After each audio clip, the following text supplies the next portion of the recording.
Hey everybody, it's Master Gallengeist here, bringing you my review of Doctor Strange of Asgard, Issue 5, 2025. Really kind of cool cover there, and it kind of fits with what we kind of get in this issue. Before we get into that, I've got a little bit of tidbits of certain kind of things that have been brought up in the last week. We get that Marvel reveals the new Age of Apocalypse, and one mutant is now in charge, the Age of Revelation thing going on. That's going to be happening in October, 10 years into the future. Let's see. Dystopian future shaped by none other than Doug Ramsey, now going by the name Revelation, heir to Apocalypse. The event kicks off with a surprise X-Men Age of Revelation issue 1, a prelude issue by writer Jed MacKay and artist Humberto Ramos. There's also going to be like certain kind of variant kind of stuff.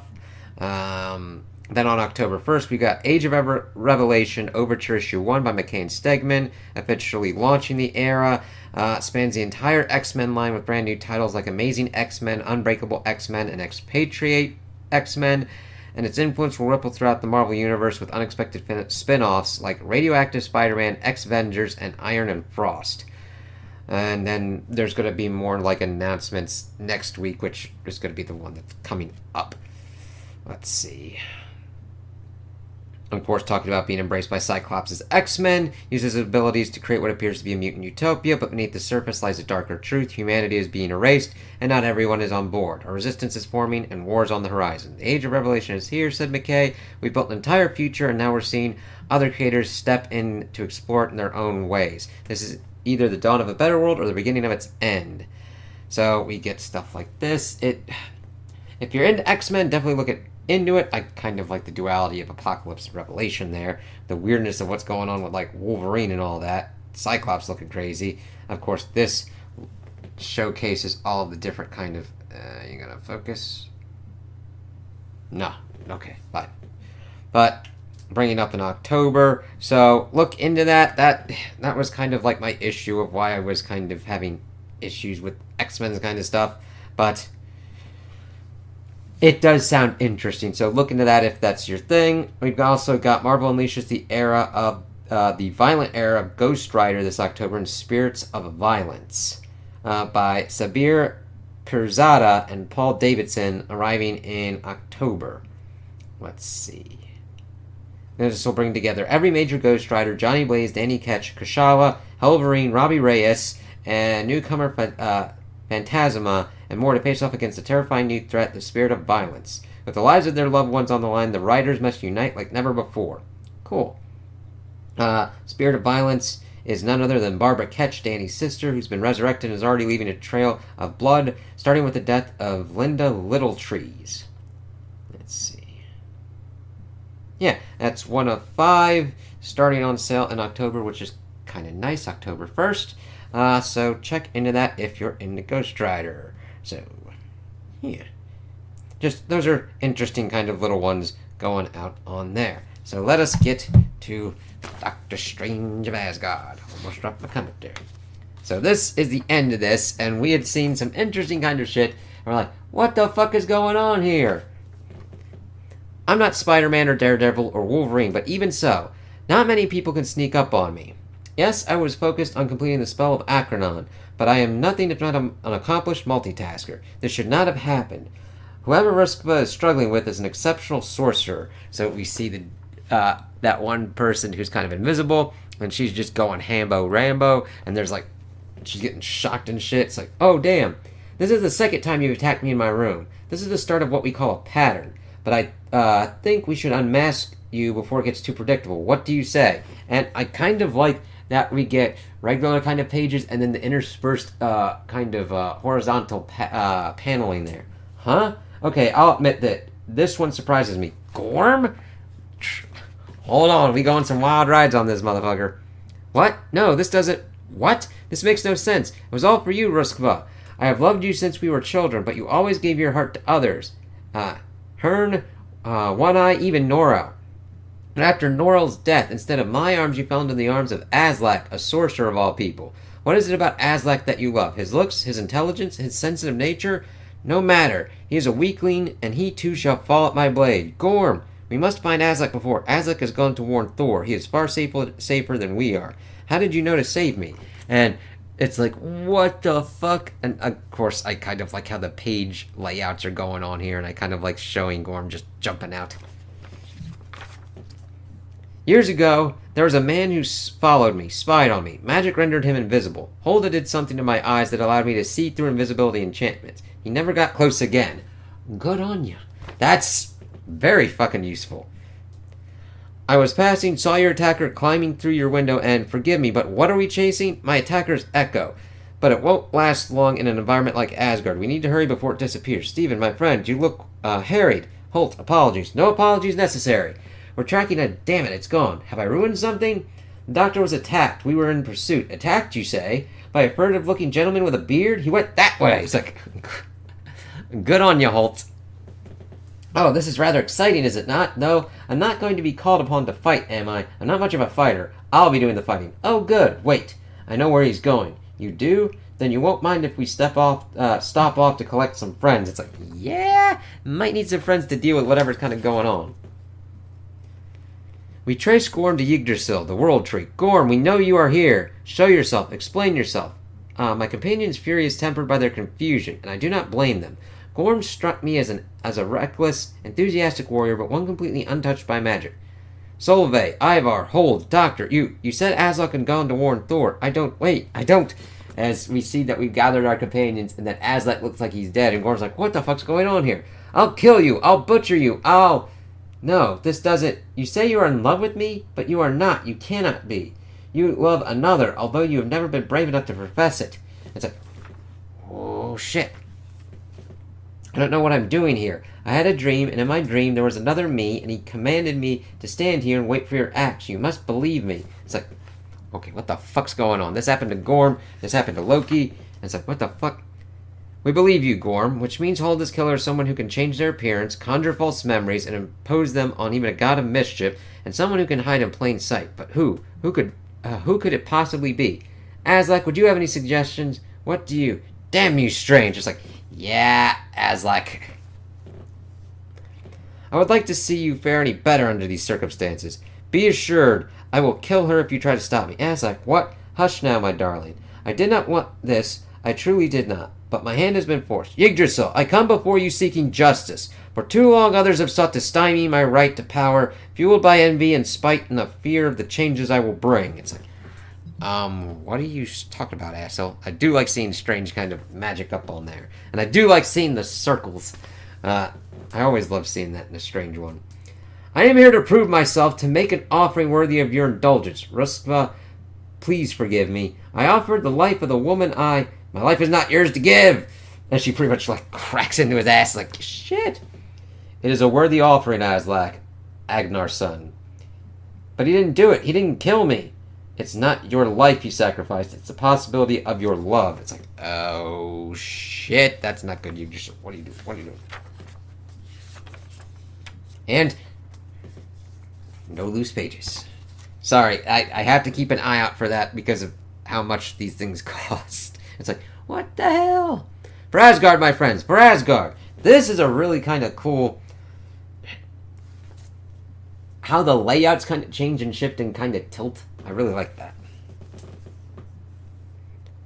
Asgard? I am Asgard. Bold proclamation, but I've seen your kind before. My kind? You know nothing of me or my kind. As a child, I was mastering aspects of magic that most sorcerers will never begin to comprehend. I could have changed everything. Oh my god, asshole. But Hulda wouldn't allow it. She couldn't allow me to become a skald. She said I needed supervision, restraint, life experience. Yeah, that helps. So you buried your resentment, and while that resentment festered, you became infatuated with Ruskva. You used your magic to stalk her. You ingratiated yourself into her friend group. But that wasn't enough to make her fall in love with you. You recognized that you had a rival, so you commandeered the mind of a troll. You killed Norel? In my defense, Ruskva, I didn't know that you would be in bed with him when I struck. I thought you had more taste. I will cleave your skull. Oh, please, my love, have some dignity. And this is really kind of cool. I love how crazy it looks. Strange utilizing his kind of shield kind of magic, and Aslak with these kind of like also then seeing like these green things trying to like wrap and twist itself around Aslak. It's like, what the fuck? Of course, him like blasting away with it and using lightning and shit. Fuck. Here, Aslak, focus on me. When I first arrived in Asgard, the other sorcerers talked with Hulda, didn't they? They knew what I was going to ask, but they expected Loki to demand the title for themselves. Hulda was conflicted, but nobody knew which side she would favor. And amid all this uncertainty, you saw opportunity. You prepared the false memory of Loki killing Hulda, and you waited for Loki to demand the mantle. But they didn't do it. Their scheming now clashed with your own. And as the moment was slipping away, you panicked and went ahead with your plan. You attacked me in my room, and you killed Tyrlog to prevent me from securing the skull of a dark troll. But no, Aslak was with us when Tyrlog was killed. A simple illusion, you empty-headed fool. Harsh. I scorn. All of which has led me here to this moment when I killed the overrated Doctor Strange with the power Yggdrasil gave me. Overrated? On Midgard, there's a rhyme. Sticks and stones may break my bones. And of course, I like seeing them kind of like continuing their magic battle. Him with his fucking demented looking look there. It's like, fuck you, Aslak. See? But this isn't a regular stick, is it? It is the staff of Yggdrasil. Bringing that back into play. Nice. I like that. I like bringing in that kind of stuff, so I'm like, thank you. Continue. And of course, he cracks it and brings it back. So tell me again who's overrated. Bringing, of course, what we'd seen on the cover, his staff of Yggdrasil. Wah-wah. My attempts at goading him are not entirely empty, but they're close. The fact is, if we were on Earth, I'd already wiped the floor with this smug little shit. He's just like blasting with lightning and shit. But we're not, and although the spell of an Acronon has opened up a whole new realm of magic to me, I have to keep him off balance long enough to acclimatize to my new, damn, he's better than I thought, as he pretty much brings up all these rest of these kind of like illusions. Oh, this is not good, as he starts getting pummeled. You don't belong here, Strange. You don't even want to be here. You just wanted to take Asgard's power so you can return to Earth to fight in another of your mortal dictators. But Yggdrasil was never going to choose you. To be Sorcerer Supreme of Asgard is to hold sway over gods. It is to be a god. Asgard is for Asgardians. It's like, sure. But Doom is doing stupid-ass shit that reverberates throughout everything else. Helping someone take down his ass is helpful. You know, you're right. I came here with an agenda, so maybe the mantle of Sorcerer Supreme should not be mine. But it shouldn't be yours either. Yggdrasil has given you a sliver of its power, absolutely. But to become Sorcerer Supreme, you must pass a trial set by the magical authority of that realm. On Earth, that is the Vishanti. On Asgard, that would have been Yggdrasil, perhaps working through Hulda. It's like, interesting. I do like having that kind of plopped out. It's good to have a little bit of a, like, you're not thinking through, Aslak. But you murdered Hulda. Even if what you say is true, the tree of life and death cares not about our sins or transgressions. It is a tree. If it won't give me the rest of its power, I shall take it. Good luck with that, and I really like seeing the colors and everything of him trying to use that lighting to do it. The tree screams, and Asgard trembles, and Aslak does not stop, even when it becomes clear that his actions are harming Yggdrasil. So we get Strange beefing up and getting ready to get into there. The spell of an Acronon is multifaceted. It realigns the self, reorients the mind, and transforms the magician into a conduit for magic. So I take the power that this twisted, desperate young man is stealing and channel it back where it belongs. So pretty much making a thing like that. And I kind of like that. We get a little panel here and then seeing him actually go with it. I'd say I've got 4 seconds before we're both fried to 2 very dim-witted crisps. I've died before. It's not so bad. As he pretty much grabs onto him. It's like, yeah, let's see how we kind of deal with this. Or, well, you think he's grabbing onto him. But they get grabbed by someone else. Let me see. Halt!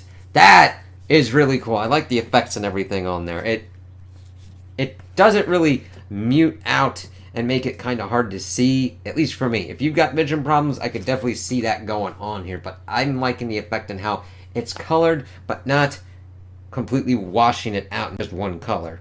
Oh, how I did like being Holt. I liked his foibles, and I liked the plays that he wrote. I am not used to such things, you see, for I am a tree and we do not write plays. You're Yggdrasil? A flesh and blood interpretation, yes. My magic is not for one such as you. Sleep now, Asgardian. And then, both. And then, like, the little panels there as we get seeing the whole thing of Strange.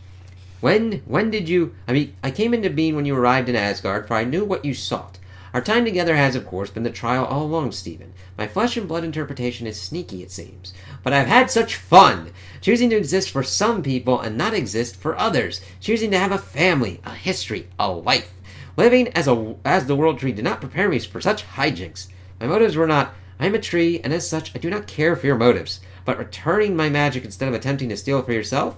As Holt, I can appreciate what that means, what it demonstrates.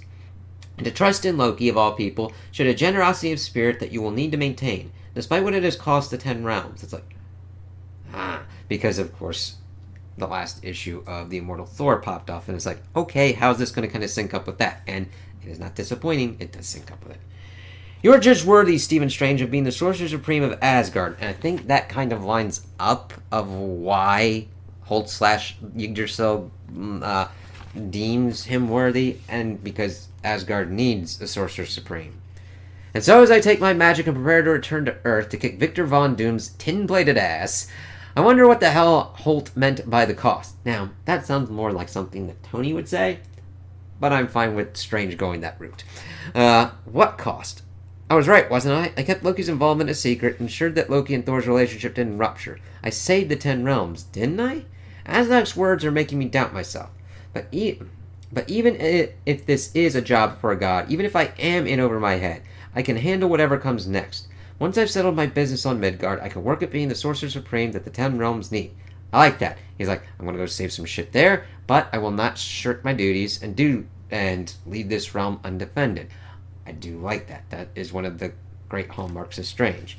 Then I discovered that the way home has been cut off, and that Loki has murdered Thor, and that my journey into mystery has only just begun. To be continued in Doctor Strange issue 450. And he's like, goes there, he converses with Sif, and we learn it. I like that he's still carrying Yggdrasil's staff. So let's go over here. Next, Doctor Strange issue 450. As turmoil seizes Asgard, Doctor Strange's life is about to change forever. But as he stands on the threshold of a true journey into mystery, it turns out the past isn't quite done with him yet. Fan-favorite creators reveal untold tales of Stephen Strange's past, while current scribe Derek Landy reveals a glimpse of the future to come, as Marvel celebrates 450 issues of Doctor Strange.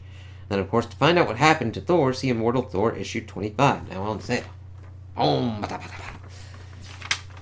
So, yeah, I really enjoyed this series. It was a cool kind of little mystery. I mean, you kind of got that there was something up with Holt and something up with Aslak, and I'm fine with it shaking out like that, and Holt kind of being Yggdrasil and testing Strange before conferring the title of Sorcerer Supreme of Asgard onto him, where he's dealing with Aslak and this superpowered someone who would utilize Yggdrasil and magic's power for their own selfish gain. And Strange, of course, proved, just like he has with the Vishanti and being the Sorcerer Supreme of Earth, that he would fight them. I did like that they did try and throw some herrings and kind of muck up with like Gorm and everything before they're all kind of fighting together, before it came back down to just Strange and Aslak pretty much dealing with their magic struggle, and then him learning about Loki killing Thor and what that kind of means. That's a very interesting setup there for Strange, and I hope they continue on with it. I don't know how it usually handles out with like how the series does, but I've liked a lot of the stuff that's been going on with Strange, and this, like, I like Jed McKay's run on it. I like Donny Cates with what was going on there, and Jason Aaron. I've liked what Landy's been doing here. This is my first one that has been going on with Landy, and I'm like, this is a good little thing here. And I really am glad that I had this one, because I think Magno did a really good job here, and was able to go really kind of ham with like magic and like just doing stuff in Asgard, where it really wasn't showcased as like, I don't know what was going on with like the Cap series. It just, I don't know if it just didn't fit with what was going on art-wise for Magno, but it just really hit here. So it'll be interesting to see how 450 goes. I am getting that because I like Doctor Strange. I like the mystical, magical kind of stuff, and that's cool. And, of course, we talked about the different kind of comic news of Age of Revelation and Spirits of Violence, so check out all that kind of stuff. And, yeah, so those are my opinions on the issue. Tell me what you guys think in the comments below. If you liked it, if you didn't like it, if you agree with me, if you disagree with me. Also, like and subscribe, and I hope you have a good day.